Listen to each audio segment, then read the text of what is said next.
During the month of October, the EAC commissioners are highlighting various cybersecurity issues related to election administration with subject matter experts. Rapid technology development over the last few decades has led to both unprecedented challenges and opportunities for election administration. First, Commissioner Hovland spoke with Jeff Hale from the Cybersecurity and Infrastructure Security Agency, or CISA, about some of the basic cybersecurity and reminders about some simple best practices. Today's conversation will be focused on accessibility and security of ballot delivery systems. At the height of the COVID pandemic, many election officials were looking for ways to expand the options they could provide voters, especially those with additional health considerations, to cast their ballots privately and independently, as well as securely. One option was electronic ballot delivery and marking. As with all internet-connected technologies, there are cybersecurity risks associated with its use. Election officials manage those risks and balances and needs for security and accessibility. Joining me today to discuss these considerations are Dr. Sharon Laskowski, a computer scientist and Deputy Division Chief of the Information Access Division at the National Institute of Standards and Technologies, or NIST. Since 2002, Dr. Laskowski has led NIST's work with the EAC to develop the human factors, usability, and accessibility standards and test methods for U.S. systems. Dr. Kathryn Summers is a professor at the University of Baltimore, whose work focuses on making voting activities more usable and accessible through inclusive design for people who use assisted technology and people who do not read well. Dylan Martin is a security specialist for SLI Compliance, an accredited voting system testing lab, or VISTL, in Denver, Colorado. His expertise is in functional security testing and penetration testing, which includes assessing the vulnerabilities of physical security, custom applications, and insider threat analysis. I want to thank you all for joining me today to talk about how ballot delivery systems work and what testing and standards are needed to ensure they are accessible and secure. To begin, can each of you explain what ballot delivery system is and what the difference is between that and what someone might refer to as online voting?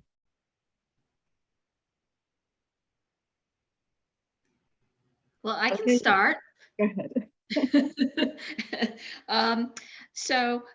A lot of what I'm discussing today is going to be based on a paper we recently published at NIST entitled Administering Accessible Vote-by-Mail Systems, Challenges and Innovations for Election Officials. That's NIST Technical Report VTS 100-1. So in that paper, we took a little broader view of accessible vote by mail. And the way you do that is an electronic ballot delivery system, because that's what makes it accessible. And generally, we define accessible vote by mail as the ability for voters to receive and mark their ballot outside of a voting location using their own equipment with assistive technology as needed, and return their marked ballot to the election office. And typically, because of the security issues, it means they are returning a paper ballot. Tend to take a rather broad view of this. It's not just delivering the ballot and the marking, but it's also the entire system surrounding that, of getting the actual ballot into the system, verify, making sure you're getting it to the right voter, and handling it throughout the system. And the voters there, in addition to access for overseas and military voters, for people with disabilities, in particular print disabilities that can't handle or see the paper well, or and that also includes outreach, perhaps ballot tracking, so people can see where their ballot is, and so that and so there's security considerations across that, but when you try to address that accessibility. So Dr. Summers or Mr. Martin, would you like to add to that? I think I'll just, I mean, I don't need to echo what she said, but I think that it's important to remember the reason we think paper ballots are secure is because of the procedures that we put around them. They wouldn't be secure if we didn't also make sure we had a clear chain of custody, so that at the end of the day, we know exactly how many ballots there were and who touched them over the course of the day and where they are now.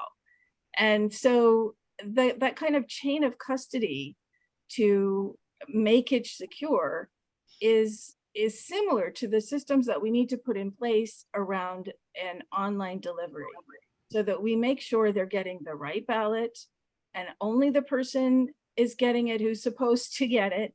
And then when they mark it, it's either printed and mailed back in, so we have the record of what they did, or in very rare cases, we find some other way to, with encryption and double encryption usually, to try to make sure that what they marked is also what gets recorded. So it's very much the same endeavor. It's simply adjusted so that someone who can't see the paper or can't handle the paper, like Sharon said, can still mark the ballot. And in the past, what we used to do to help people who had that trouble is we would say, we'll have a friend mark it for you, or have a poll worker mark it for you. And if someone wants to use that approach, that's fine. But it's a reduction in independence, like you said, and privacy. It means that you have to tell someone else how you're voting, and you have to rely on them to make sure that your vote is recorded the way you want it to. And so an online delivery system it's a light years leap ahead in terms of independence and control and privacy for the person who's going to be voting. So what we're here to talk about today is, okay, so how do we make it secure for them as well as possible? But I'm excited that that's our goal, because we would never want to privilege security over people's right to participate in our democracy. Great. Dylan, unless you have something, I want to move to the next question. Yeah, absolutely. Let's keep going. All right. So, Dr. Summers, you touched a little bit on this, but voters living overseas or serving in the military and voters with disabilities face disproportionate obstacles when voting by mail. But how do we strike that balance between security and accessibility for voters who may not otherwise be able to cast a ballot without using the electronic ballot delivery system? For me, the balance definitely tips towards the people's right to vote. And because if we systematically deny any group of people, no matter how numerous or how small, if we systematically deny a group of people the right to participate, it gets a lot harder to call ourselves a democracy. And so my career has been, how do I make sure that everyone who wants to vote can understand the ballot, can access the ballot, can respond to the ballot? And and I'm not a security expert the way that Dylan is, but I'm friends with security experts, and I pay attention to the developments. And so, we all know the internet is fundamentally kind of not secure the way that it was designed. But we have found all kinds of ways to try to mitigate that and to make it more secure, as we have done with paper ballots, which otherwise would not be secure. And so, we have two levels of encryption over ballots and over other things that we care about. We have an encryption key that is exchanged just between the two servers that are trying to talk. And then the ballot itself and any responses to it are encrypted. And so with those two levels of encryption and the fact that internet, we tend to divide information up into packets and route it in lots of different directions, it's really quite a challenge for a hacker to intercept a particular packet of information while it's in transit. Usually when you hear of someone whose identity gets hacked or something like that, it's because the entry point got hacked, right? And so by improving the privacy of our encryption and making that encryption, okay, so this is jumping ahead, I guess, but we've got the field of cybersecurity is very aware of elections and financial transactions. I mean, this is not the only important private thing we do on the internet. And so one of the big sort of areas for improvement and places where we can win is in our encryption methods. Because if we can make the encryption methods harder to unencrypt, so that it takes a little longer to unencrypt, it just means that someone who's trying to hack it they can only try 2 attempts per second instead of 500 attempts per second. And just slowing it down like that makes the attempt to decrypt a lot more detectable, and a lot easier to prevent, as well as requiring more processing power for the person trying to decrypt. So we've actually made strides, and there are strides in process on making the transmission process more encryptable. The other thing to remember is that to influence an election, you don't have to intercept one ballot, you have to intercept and change a lot of ballots. And so the only way that you could access a significant number of ballots is through one of the endpoints. And if the endpoint is someone's individual computer in their home, that's not going to give you scale. If the endpoint is in the election office, that would certainly give you scale, but it's also within our control. And so we can monitor and protect. If it's a UOCAVA outlet that might be handling a significant number of ballots, generally it's a military installation. And so again, it's within their control. And so they can put in lots of effort to protect and control.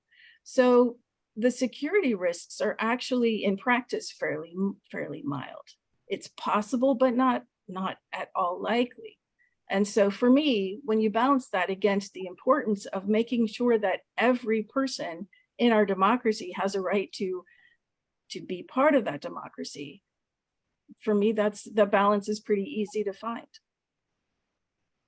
Dylan, would you like to try to tackle this question as well? Yeah, absolutely. I think in order to strike the right balance between security and accessibility, I think it's really important to highlight the value of considering security and accessibility early on in the product design phase, especially when you're designing an internet solution or something that can handle electronic ballot delivery, right? I think cybersecurity industry at large is doing a great job of moving towards built-in security rather than security as an afterthought. And I think with that progression, we're doing a lot better job of finding that balance of being able to consider what accessibility options are we going to be able to provide voters? And then additionally, what security options are we able to provide with those in mind? Sharon, would you like to talk about it, or? Yeah, I'd like to play off a couple of these wonderful comments that Kathryn and Dylan have provided. Just to emphasize, early in the design, testing with users, considering the architecture and is it robust in terms of security, and looking at each part of the system. So I'll give an example, a lot of the vote by mail or the accessible vote by mail systems are separate systems. So using, for example, the common data format that has been defined so that the accessible vote by mail system isn't separate from the other processes for loading up ballot descriptions and setting things up. And then sometimes the tabulation is not going to work with what has been printed and mailed in through the accessible voting system, which means that those ballots have to be replicated in order to put through for tabulation. So looking at common standard ways of doing that to make it easier for election officials to do the right thing in terms of security can be very helpful throughout.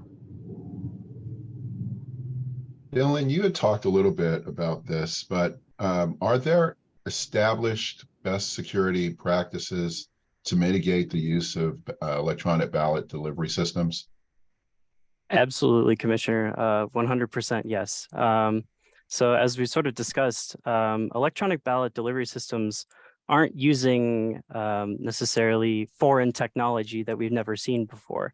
Other industries have access to similar technologies. I mean, the internet being as vast as it is, it relies on the same technologies. And so with that in mind, the cybersecurity industry has a numerous amount of best practices and configurations that we can provide and apply to electronic ballot delivery systems. One example that may be not as emerging, but the NIST Interagency Report 7711 provides overall hierarchical best practices, and it discusses something like transport layer security, which, as Dr. Summers has talked about, is paramount to encryption for internet communication. Anyone? I think I'll jump on or at least be next, just because I want to point at Sharon. You know, it's basically the same approach that we take to ensuring, again, that the polling place is secure. NIST has created standards, VVSG standards, that incorporate usability, accessibility, and election security. And so, you know, the work that her agency has done to try to codify the kinds of principles that lie behind a secure use of online ballot delivery systems, that's exactly what we need. And as we put those in place and then require people to follow them, then we know that, you know, they've done a lot of work on creating and identifying those best practices. Then we require them and, you know, and send them out, and then everyone they know what to do and how to reach that standard. So I feel like we need the VVSG for online ballot delivery systems. What insight can science offer into the development of auditing for electronic ballot delivery systems, allowing for transparency and trustworthiness in the voting process?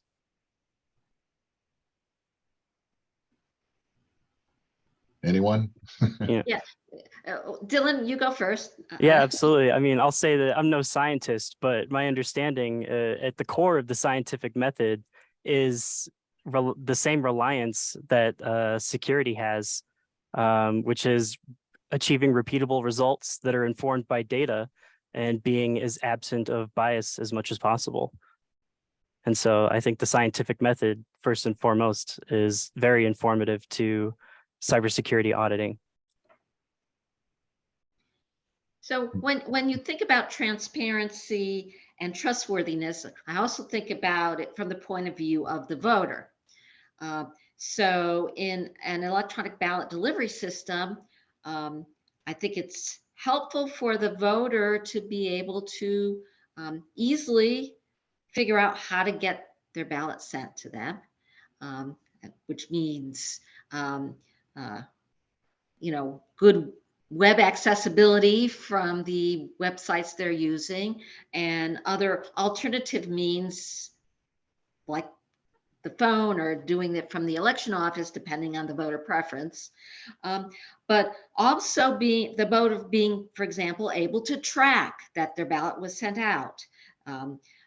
When they send it back in, to be able to track that it was received, when it was counted, all that helps make it more transparent and increases the voters' confidence in the system. Great. I think I'm just to add, not so much specifically about science, but just to build on what Sharon said earlier and what Dylan said in response to the last question, this idea that, you know, you bake it in from the beginning. And I thought of an example of that I think might be illustrative. When the state of Maryland was developing their online ballot delivery system, they first worked on the back end. They worked on, you know, how do we get all the different systems that needed to talk to each other internally so that the ballot could get into the delivery system. But then they did a small pilot in the real world with a small number of people to look for and fix bugs. But the next step before they sort of released it at large was then accessibility testing, where we coordinated with the National Federation of the Blind, and they reviewed it, and that was just a step. And then we did actual testing in the University of Baltimore User Research Lab, some of it with an eye tracker, some of it without, with a range of different assistive technologies and actual people with disabilities, you know, to see if can they in fact use it. And we found places where we could make improvements. And then the final thing that we did is we tested it in people's homes, where we went through the whole system. We sent it to them, we notified them, we had them access it, we had them confirm who they were, we had them fill it out. And then print it and put it in an envelope, you know. And so we went by baking in both, you know, the sort of combining the security planning and the usability planning and the accessibility planning before launch, meant that by the time it became broadly available, it was very easy to use. And they could rely on the fact that, you know, you could track your ballot and you could tell whether it had been cast the way you wanted. And they had many additional security precautions in place that they didn't share because they said they didn't want to encourage, you know, but the overall process was something that you can use and you can use with confidence. So I loved what he said about baking it in from the very beginning. Great. For the last question that I have, unless there's other things that folks wanted to add to this, and Dr. Summers talked a little bit about this, are there other emerging technology trends or research into areas that hold promise for improving the overall balance between security and accessibility in electronic ballot delivery systems, particularly in the context of evolving threats and technological advances? Dylan, do you want to start? Yeah, absolutely. Absolutely, I would say so. Although with current technology, I would say the biggest advancement most recently would have to be in encryption. And as we sort of similarly discussed, with this being an internet-based technology, securing the connection between the voter and the system is going to be the most important thing. And although the not most recent transport layer security version 1.3, which came out in 2018, is probably one of the most influential on being able to secure an internet connection. So since I knew that I'm not a security expert, I actually took the opportunity to talk to one of my colleagues who is a cybersecurity expert. And he basically said that, you know, we've made tremendous advances in encryption and they are continuing. So as long as we stay on top of those and make sure that we're incorporating those. And an example that I think will make sense probably to everyone who might, you know, be listening is passwords. You know, we thought for a long time that passwords were more secure if you use numbers and letters and special characters and you know, all the things. And it turned out, of course, that what really made your average password really strong was length, right? So now best practice is to use a whole phrase as your password. And it doesn't matter if it has capital letters or so much or numbers or all of those things. And that it's because the length slows down the cracking process. And that's what we're hoping for with these advancements in encryption. Absolutely. And I think piggybacking off of that, as technology advances, our ability for computational capacity increases greatly. And with the increase in computational capacity, we increase the ability to decrypt old encryption algorithms, which is why developing new encryption technologies and new schemes that are secure and well tested is very important. The practical side of me also wants to add, and I mentioned this earlier, is to avoid sort of having stovepiped systems, right? The more uniform your process is, the more secure they're going to be, because you're not burdening the election officials with more work and more things to manage. And, you know, it's easy if you've got to re-encode a ballot style for the accessible voting machine, that just, the accessible vote by mail system, that just is another source of possible errors, which malicious or non-malicious. Making sure you have a quick cure process when the voter's signature doesn't have a good match, or they forgot to sign, allowing them to sign anywhere on the back of their envelope if they're blind, so that it doesn't have to be cured. That's acceptable. So making it as easy as possible for the voters not to make a mistake, so you don't have to, so the handling is less. And also, again, not having to replicate a ballot to put it in the tabulator. And so those are incremental changes. So it's not innovative research, but thinking about the whole system and figuring out where you can streamline it is, I think, an important step in better security. And I think we are seeing, that's basically, we're talking about process improvements. And, yes, you know, as an industry, so to speak, you know, all of the people connected with voting have really embraced this idea that, oh, we can make these incremental improvements.